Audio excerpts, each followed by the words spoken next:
Tips saya nak bagi.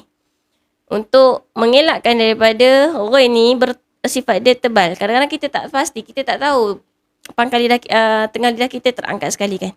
Jadi tips dia, cuba tuan-puan semua tengok cermin. Duduk depan cermin, tengok mulut kita, muncung ke tak muncung. Saya nak tuan-puan elakkan muncung daripada menyebut huruf ghain ni. Jangan sebut ra, nampak? Ra. Itu dah nampak efek muncung. Saya nak statik saja ra. Mulut biasa tapi buka mulut sederhana. Ra. Begitu. Tu tips dia. Jangan muncung.